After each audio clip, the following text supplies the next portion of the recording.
안녕하십니까. 자, 이번 시간은요 427페이지 제5절 공판기일의 절차입니다. 일단 이제 재판을 본격적으로 시작을 하게 되는데 요 재판 절차는 절차가 나뉘어요. 모두 절차라는 게 있습니다. 그죠? 그래서 1항에서 모두 절차. 그러니까 이 모두라는 말이 두자가 머리 두자거든요. 그래서 대가리 절차, 맨 처음 절차라는 뜻입니다. 그래서 모두 절차. 뭐가 있느냐? 1번.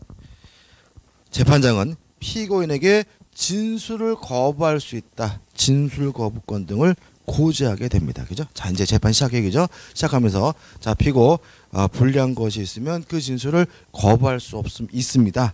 진술 거부권 등을 맨 처음에 뭐 하게 돼요? 고지하게 되고요.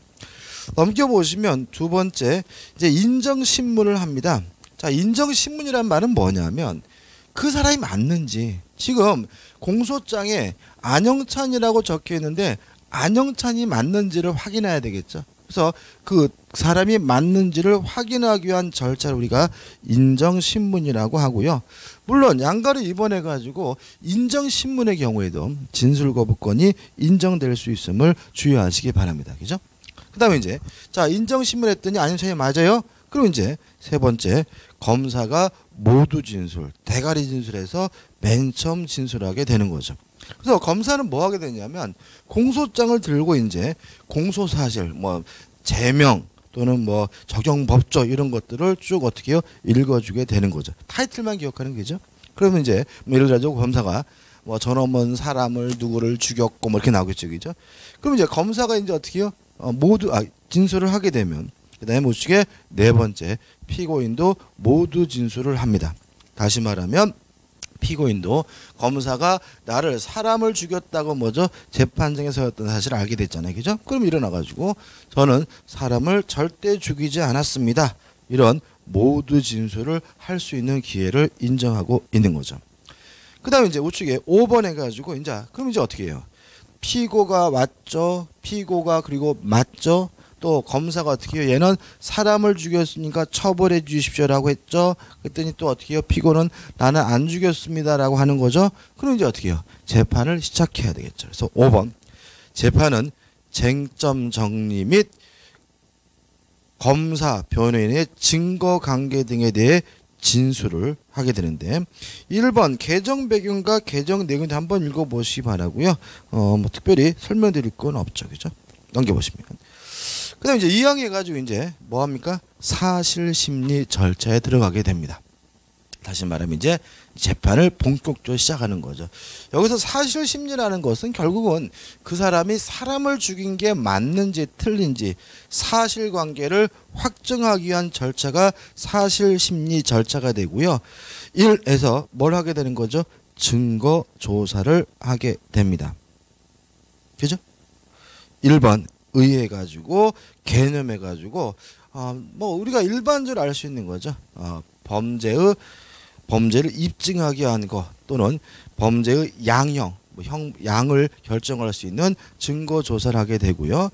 2번 주체는 법원입니다. 다시 말하면 우리는 지금 뭐 하고 있는 거죠? 재판을 하고 있는 거잖아요. 따라서 증거를 조사하는 주체는 이제는 뭐가 돼요? 법원이 되고 우리가 전에 했던 수사 절차에서 했던 검사행위나 사법경찰관 행위와는 다른 것임을 주의하시기 바라고요. 3번 방법해가지고 1번 원칙이 구술입니다. 다시 말하면 구두변론주의죠. 따라서 원칙적으로 증거조사는 공개된 법정에서 구술 말로 하는 것이 원칙이고요. 다만 예외적으로 2번 구술하는 것이 뭐죠? 원칙이고 2번 해가지고 쭉 해가지고 이제 어떻게 해요? 제출된 증거들은 다 뭐죠? 증거 조사에 대상이 된다는 말이 나와 있죠. 그다음 양가를 2번 해가지고 증거 조사의 절차 해가지고 일단 두 가지가 있습니다. 당사자의 신청에 의한 증거 조사가 있고요. 또 법원의 직권에 의한 증거 조사가 있는데 1. 당사자 신청에 의한 뭐가 나오고 있습니까? 증거 조사가 나와 있죠. 1번 증거조사의 신청. 당사자는 법원에게 증거조사를 해달라고 요구 신청하는 것이 가능하고요. 2번 그러면 누가 신청할 수 있느냐? 당연하죠. 그죠? 검사, 피고인 또는 변호인이 증거조사를 뭐 할 수 있어요? 신청할 수가 있겠죠. 간단히 기억하시는 거죠. 그다음 우측에 3번 보시면 신청 시기. 언제 신청하느냐? 일단 뭐 가장 좋은 판사 입장에서는 가장 좋은 건 뭐예요? 미리 싹 해주는 게 좋죠, 그죠? 미리 싹 한 다음에 나중에 이제 판결 내리면 되는데 실제로는 현실적으로는 어떻게 늦게 할 수 있는 거기 때문에 증거 신청의 시기는 제한이 없다는 거 꼭 기억해 두시기 바라고요. 근데 4번 증거조사의 순서 해가지고 이렇게 나왔죠. 증거조사의 순서를 검사 신청 증거, 피고인 또는 변호인 신청 증거 순으로 하고 이렇게 나와 있죠. 그 다음에 법원이 직권으로 증거 조사를 하도록 하였다. 그죠? 그래서 1차적으로는 검사가 신청한 증거를 먼저 어떻게 해요? 조사하게 되고요. 그 다음에 피고 또는 변호인이 제출한 증거를 뭐 하게 돼요? 조사하게 되죠. 그죠? 이게 당연하죠. 그죠? 그러고 나서 만약에 미진하다고 판단된다면 법원 스스로도 직권으로 증거를 조사하도록 하고 있는 거죠. 5번 증거 신청의 방법 뭐 원칙으로는 구술이지만 서면으로도 할 수가 있고요. 그 다음에 2번 해가지고 당사자의 신청이 없더라도 법원은 직권에 의하여 증거조사를 할 수가 있는데 조심할 것은 법원이 직권으로 하는 증거조사는 2차적이라는 거죠. 다시 말하면 당사자 신청에 의한 증거조사가 1차적이고 원칙이고 그래도 심증이 확보되지 않는다면 그때는 보충적으로 법원이 직권으로 증거를 조사할 수 있다는 거 기억해 두지 바랍니다. 그 다음에 박스에 8에 나와 있죠. 그죠? 그 다음에 3번 법원의 증거 결정이 나옵니다. 일단 증거 결정이 뭐냐? 증거를 조사할지 안 할지를 여부를 결정하는 것이 뭐예요? 증거 결정인데 뭐 특별한 건 없습니다. 그죠? 한번 쭉 읽어보시면 되겠죠. 그 다음에 넘겨보시면 증거조사에 뭐가 나오죠? 실시가 나오죠. 자, 지금 검사나 또는 변호인 피고에서 증거조사에 신청이 있었고 법원은 그 신청을 받아들였어요. 증거조사 결정을 했다면 이제는 뭐 하는 거죠? 공식적으로 증거를 조사하게 되는데 위에 세 번째를 보시면 조사 방법은 뭐예요? 신문이죠. 또 아니면 서류가 있다면 그것을 어떻게 해요? 낭독 읽어보는 거고 또 아니면 그 서류를 어떻게 해요? 열람하는 거죠. 읽어보는 거죠. 그죠? 다시 말해 이런 얘기죠. 자, 증인 신청합니다. 그럼 어떻게 해요? 그 증인에 대해서 뭐 합니까? 증거조사 신문하게 되고요. 만약에 서류가 있다면 검사가 제가 한번 읽어보겠습니다. 낭독할 수 있고요. 만약에 양이 많다면 여기에 서류에 정리되어 있으니 재판장님께서 한번 보십시오 하고 열람 등을 하는 방법으로 이루어지겠죠. 한번 쭉 읽어보면 되겠죠. 2번 증거 서류 해가지고 나와 있죠. 자, 한번 읽어볼게요. 증거서류. 증거서류란 공판 절차에서 작성하는 조서. 뭐죠? 공판 조서죠. 먼저 우리가 앞에 했습니다. 또는 검증 절차에서 작성하는 조서. 이게 뭐죠? 검증 조서처럼 서류 자체의 존재나 형상이 증거로서 자료로서 의미를 갖는 것이 아니라 서류에 기재된 내용이 증거 자료로 사용되는 것을 우리가 뭐죠? 증거 서류라고 합니다. 무슨 말인지 아시겠어요? 그죠? 자, 이런 얘기입니다. 어떤 사람이 뭐죠? 이렇게 서류 뭉치로 그거를 사람을 때려서 죽였어요. 그러면 그거는 서류의 내용이 중요한 것이 아니라 그 서류 자체가 뭐죠? 증거인 거죠. 이거는 뭐예요? 증거 서류가 아닌 거죠. 증거 서류라는 것은 서류 자체가 아니라 그 서류 안에 있는 뭐죠? 내용이 증거 자료로서 사용되는 것을 우리가 증거 서류라고 하고요. 가장 대표적인 증거 서류가 뭐라고요? 공판 조서나 검증 조서 등을 틀 수가 있겠죠. 그치? 그다음 우측에 3 증거물 해가지고 뭐 사람을 죽였을 때 쓴 칼, 아니면 강도지에서 뺏은 가방 이런 것들 우리가 증거물이라고 하고요. 비번해가지고 나와 있는데 특별한 건 없습니다. 한번 쭉 보시면 되겠죠. 그다음 하단에 보시면 4번 증거물이 서면. 자, 이건 무슨 얘기냐면 명예훼손죄로 기소가 됐어요. 근데 그 명예훼손죄 내용이 뭐냐면 이 사람이 뭐 찌라시에다가 뭐 비방하는 내용을 보도를 했다. 그러면 그 찌라시가 결국 뭐가 되는 거죠? 증거물인 서면이 되는 거죠. 개념입니다. 그죠? 개념. 그다음에 넘겨보시면 세 번째 이제 증인을 신문하게 되고요. 또 감정도 하게 되고 검증도 하게 되고요. 그다음에 5 해가지고 증거조사 결과와 피고인의 의견인데, 자 이런 얘기죠. 자 증거조사를 쭉 했어요. 그러면 결과에 대해서 피고인에게 그 의견을 어떻게 해요? 물어야 됩니다. 그죠?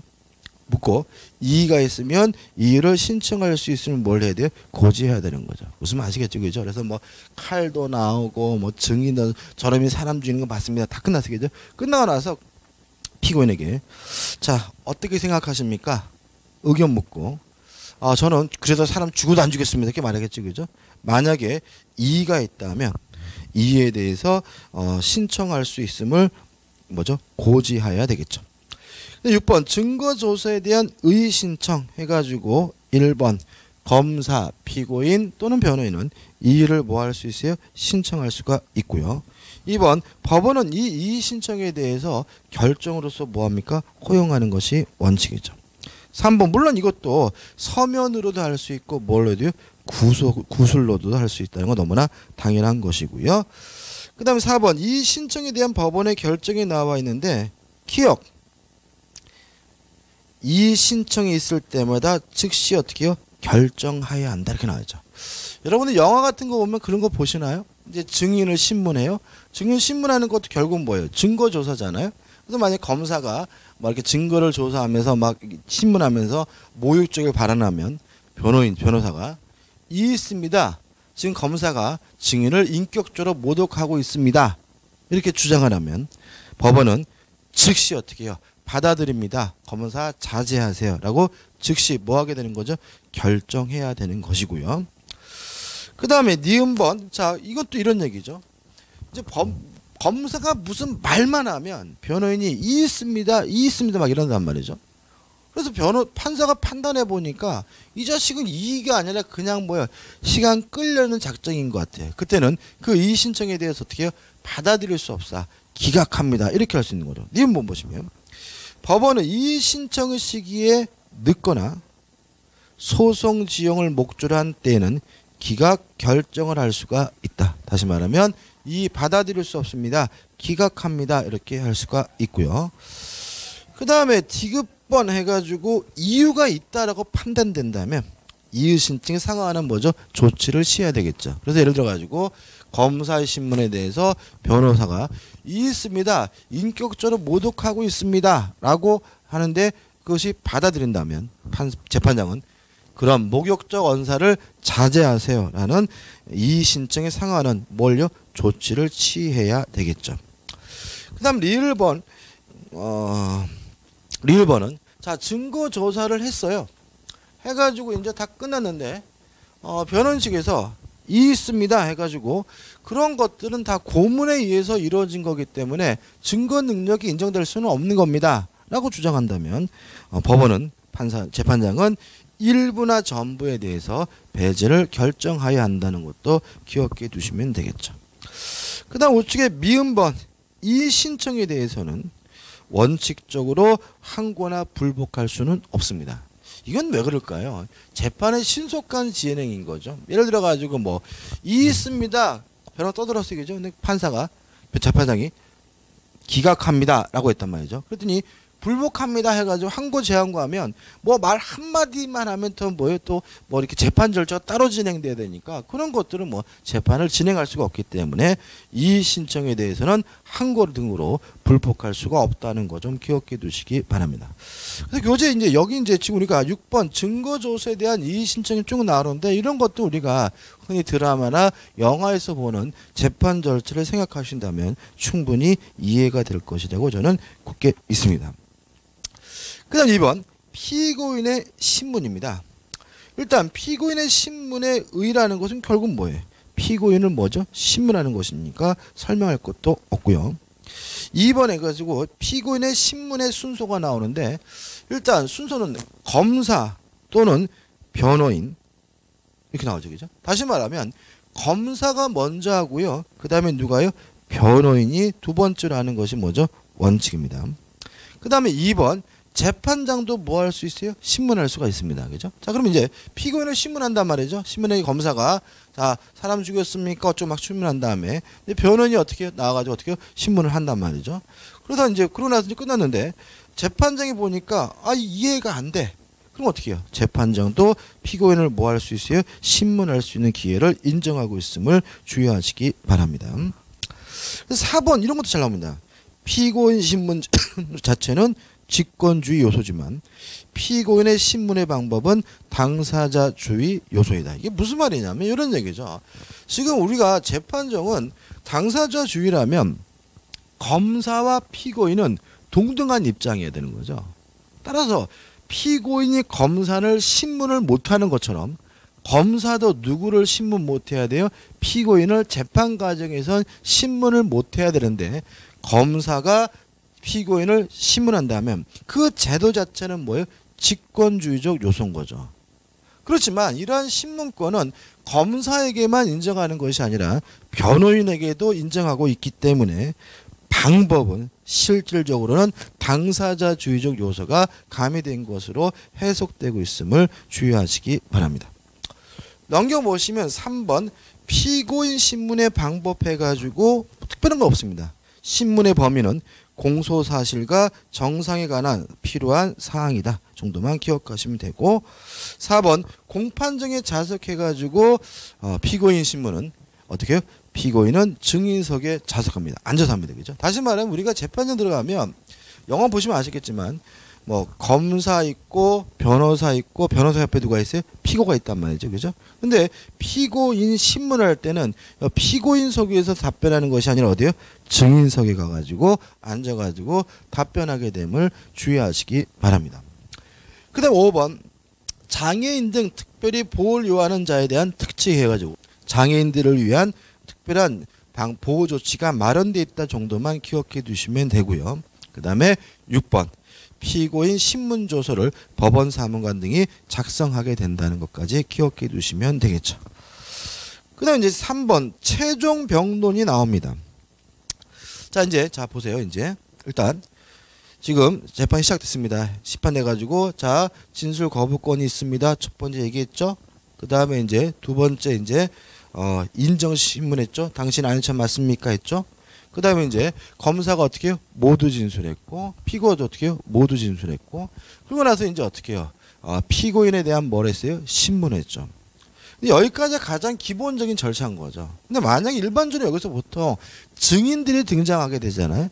증인들이 등장하는 경우는 증인 신문 등이 이루어지는데 그건 어떻게 해요? 뒤에 또 나오고 일단 여기서 어떻게 가장 기본적인 거 피고과 신문까지 이루어졌고 별 쟁점이 없다면 그때는 이제 3에서 최종 변론으로 들어가게 되는 거죠. 그래서 1번 검사는 의견을 진술하게 됩니다. 그래서 보통 우리가 구형이란 말을 쓰는 거죠.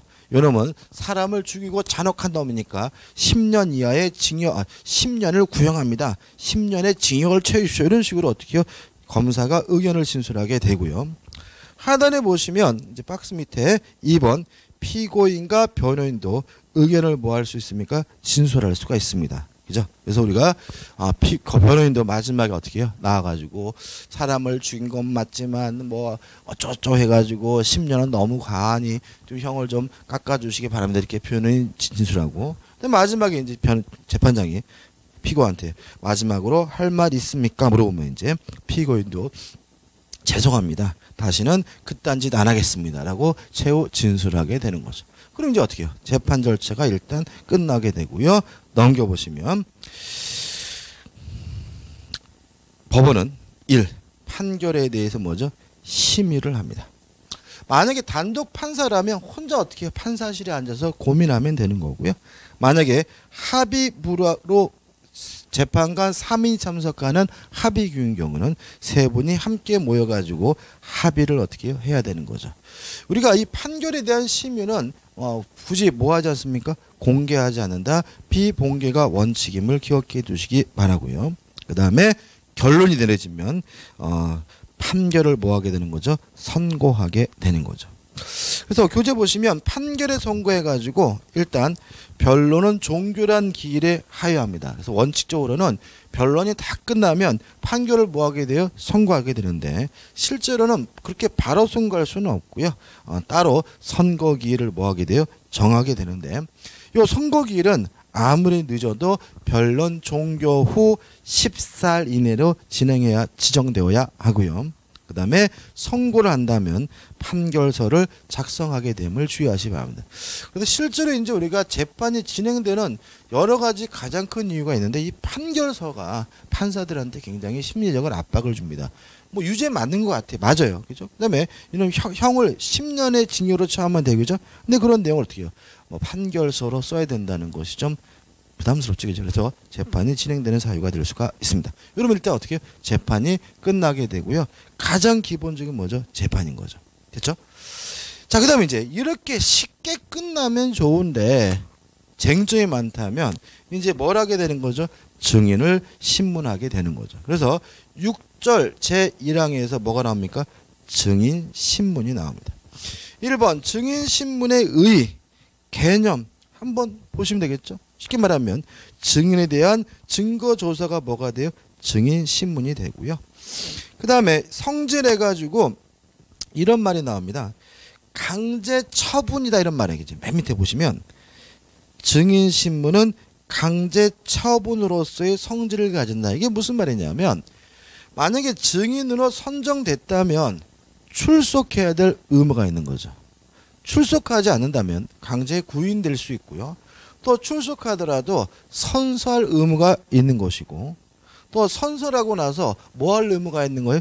증언을 해줄 의무가 있는 거죠. 따라서 증인으로 선정된 사람은 못하겠다, 거부할 수 있는 권리가 인정되지 않으므로 이러한 신문은 강제 처분으로서의 성질을 띠게 됨을 주의하시기 바랍니다. 그 다음 우측에 3번 시기 및 방법 해가지고 일단 가장 대표 기억할 것은 뭐냐면 먼저 피고인에 대한 신문을 먼저 한다는 거죠. 이런 얘기입니다. 피고한테 신문하는데 사람 죽였습니까? 예. 어떻게 죽였습니까? 칼로 찔러요. 그래서 검사가 공소를 제기한 사실을 다 인정한다면 굳이 뭐가 필요 없는 거예요? 증인이 필요가 없는 거잖아요. 그죠? 따라서 일단 피고인을 먼저 신문이 끝난 후에 이루어지는 증거조사가 뭐가 되는 거죠? 증인 신문이 되고요. 직접주의, 구술주의입니다. 다시 말하면 판사 앞에서 직접 진술해야 되고요. 또 뭘로 하는 것이 원칙이에요? 말로 하는 것이 원칙입니다. 끝이죠. 그 다음 판례 밑에 4번 해가지고 유용해가지고 1. 증인신문 해가지고 어쩌고저쩌고 나와 있는데 일단 증인신문이 이루어지려면 검사 또는 피고인 또는 변호인의 신청이 필요하다는 말이 나와 있고요. 그 다음에 2번 증인의 의와 증인의 적격이 나와 있는데 1번 증인의 의입니다. 좀 신경 써야 되는데 증인이란 읽어볼게요. 자신이 과거에 경험한 범죄 사실을 법원 또는 법관에게 진술하는 소송의 누굴 말해? 제3자를 말합니다.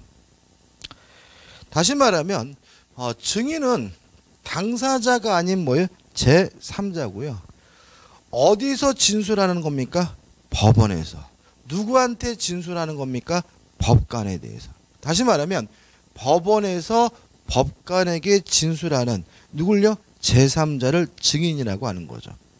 따라서 2번, 니은번에서 수사기관에 대해 진술하는 제3자인 참고인과 구별이 되고요. 또 감정인, 감정증인 등과는 당연히 뭐죠? 구별이 되겠죠. 그죠? 아무튼 법원에서 법관에게 진술하는 제3자를 우리가 뭐죠? 증인이라고 합니다. 넘겨보시면 2번 해가지고 증인과 감정인의 차이가 있는데 비교 정리해놨어요. 그죠? 기억. 증인은 뭐하냐? 판단 자료를 제공한다. 그 다음에 안 오면 강제로 구인할 수 있다.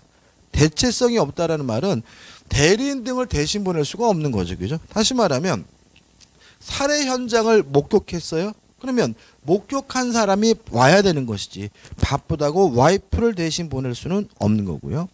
또 증인을 출석해서 진술에 대할 것은 국민의 의무니까 보수를 받을 수가 없고요. 원칙적으로 뭐가 필요해요? 선서가 필요하고요. 그 다음에 구두로 하고요. 그 다음에 말로 하고 있죠. 그 다음에 증인은 강제 처분의 주체가 아닌 객체 같죠. 이게 뭐예요? 증인의 특징이에요. 이에 반해서 감정인은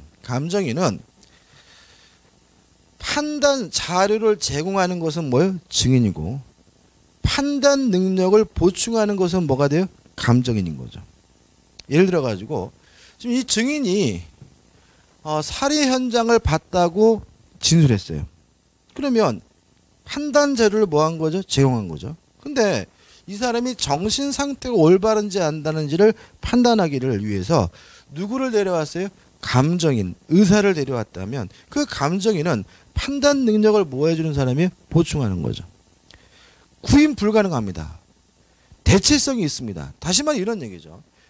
갑이라는 의사를 감정인으로 위촉했는데 이 사람이 안 와요.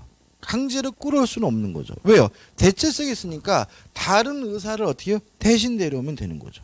또 이 사람은 보수 받고요. 그 다음에 선서를 해야 된다는 건 똑같고 그 다음에 감정인은 서면으로 보고할 수가 있고요. 그 다음에 감정인은 제한된 범위 내에서 강제처분권의 객체가 아니라 주체로서 평가된다는 점에서 차이점이죠. 그럼 공통점 뭐냐? 첫째, 인적 증거다. 물적 증거가 아니죠. 그 다음에 법원이나 법관의 명령을 받는다는 것은 같고요.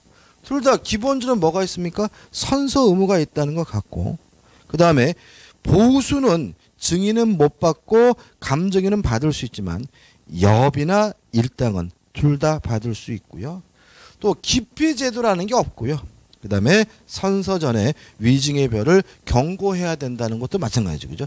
증인이든 감정인이든 당신 여기서 위증하게 되면 처벌받을 수 있다는 사실을 뭘 해야 돼요?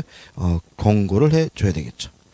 여기까지 하고요. 다음 강의 때 2번 증인적 교으로 들어가도록 하겠습니다. 감사합니다.